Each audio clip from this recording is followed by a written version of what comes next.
Gemini, welcome to your Finding Your North Star reading. We've got you turning up as the Hermit. So this is you in the idea of setting your North Star, setting your compass to what's going to make you really happy. Forgive that noise, it's one of those things that gets activated, lucky cat that gets activated by the sun. So you're on quite a mission to get on the right path, and it's quite an interior sort of process, this sort of sense of going off on your own to really meditate on this and find your own unique path, something very unique just to you. Your root skills are the Queen of Wands, which is wonderful. So there's a great witchy, creative, rule-breaking, dynamic, loving force, kind of mother that brings up children to look after themselves. She usually is shown with her black cat indicating her intuition. It's loving creativity, but it's kind of more punchy than that. I love it. So what to let go in this pursuit at the moment of trying to get on the right course is the Seven of Wands. So trying to deal with batting back all of those different competing needs. Potentially you need to sack some of them off so that they can't start coming at you up your mountain, because it feels as if you are this creative force, you don't want to have to be wasting it on, you just need to pick one course, pick one. I've heard someone talk about that, pick one wand that is yours, rather than trying to deal with all the different competing needs in this creativity. How to set your North Star, your North Compass, set yourself to your North Star. We've got the Nine of Pentacles, which is that beautiful, usually it's a female woman in her garden. This one has a parrot. Usually we have some sort of falcon that's come to her hand. So because it's a parrot, I'm wondering whether you do something that is like this, talking or writing, something to do, but there's two birds here in this case, so maybe you have two different, there's one in the picture, two different ways of expressing yourself creatively.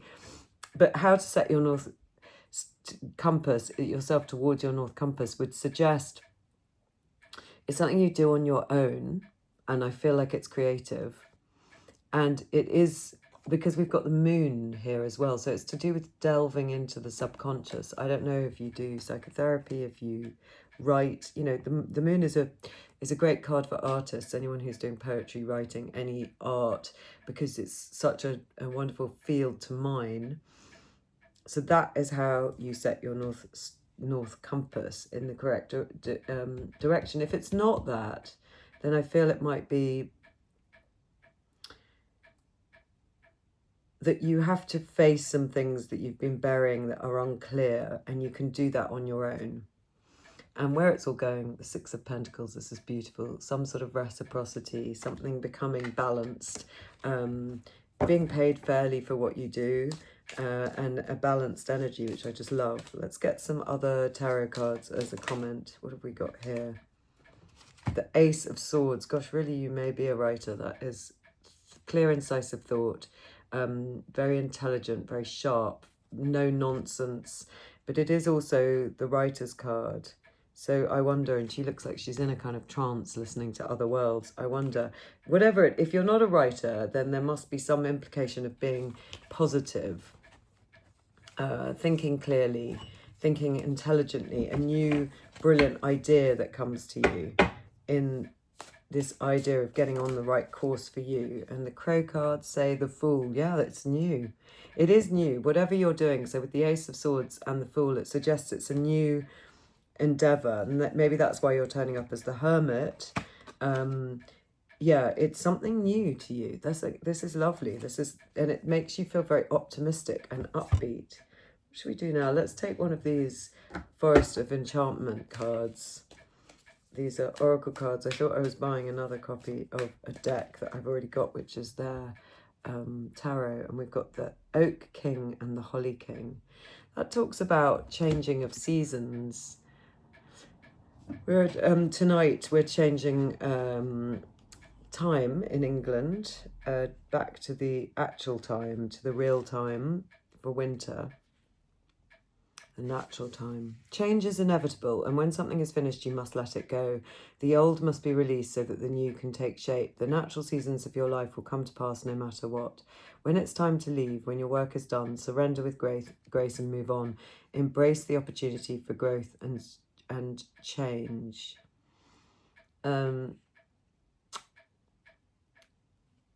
So that's interesting on this night when everything changes. And it talks about the solstices, because it's this kind of mythic battle between the holly king and the oak king. So something is giving way for you to start this new project. I wonder what it is. Let's have a little bit more comment.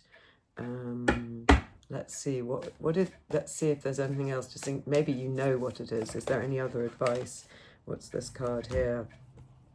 Ace of Swords again, and the Strength.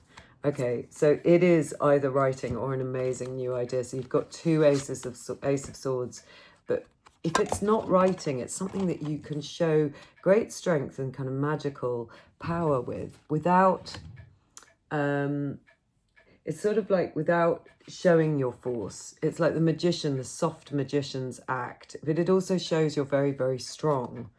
I love this. I wonder what it is. I'm just curious. I mean, obviously there'll be all sorts of different people turning up, so how can we know? Let's get some Rider-Waite's. Any other advice? What have we got here? Page of Wands, something you're excited about, but maybe that card would say focus your mind a little bit, because he can get excited about lots of different things. And here we have one amazing idea. So turning up twice. I wonder whether, let's see what these ones say. Voice, you are here to be known, so speak and be seen. Isn't that amazing? You probably are a singer, a writer, a podcaster. Something about your voice, your specific way of seeing the world is really, really important. And that's what you're being asked to do in order to set your North Star. It's absolutely lovely. I'm going to pull you one. This is such a quick reading, but I'm just going to pull you one quick final card from the Blessed Bee. These are blessings, these oracle cards. Just see if anything else is to be added to this. And what does it say? A blessing on a friendship. How lovely. 14. Where is the back of the cards? Book. 14.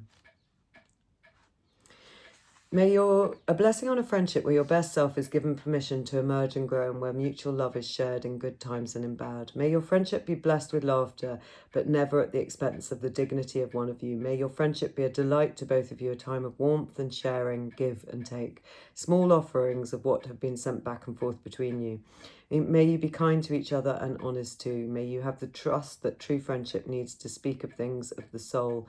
And may there be loyalty one to the other without chains or obedience, but freely given. May there be affinities of the spirit, differences to exalt in. And if harsh thoughts or words enter in the blight of the path of your companionship, may you pick them up as a stone in the road and move them out of your way. May there be closeness, but a bright and blessed space between you two. May you support each other's soul endeavours. May there be breath of life to fire of each other's dreams. And may there be moments of shared rapture when the simple things, the song you love most, the glory of dawn, the offering of meals, the breaking of bread, the warm circle of the arms of your friend, which hold you while the world about you or within you is falling down. Let there be mutual care, and may your friendship endure amidst the inconsistencies of the world. Let your friendship have its seasons, but let it turn on, ever changing, ever returning to the place where you find love for each other and greater love for self, for knowing one another. Blessed be. So maybe that's very specific to one person. It feels as if maybe your work is to do with friendship. I haven't seen other indications of that here, other than this beautiful card of reciprocity, which would be sharing, isn't it? So maybe that's what it's talking about, this sharing of your work, this generosity.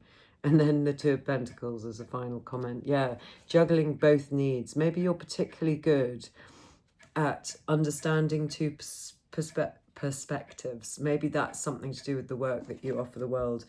Anyway, I hope that has been helpful. Yeah, because look, two of these, the Six of Pentacles, the Holly King and the Oak King, there is something to do with the sort of passing backwards and forwards friendship, it's interesting. This must be relevant to somebody here. I'm sure it means something to someone. Or you are a very good therapist, very good in your artistic work, understanding both sides of a issue and sharing despite differences or something like that. See you again.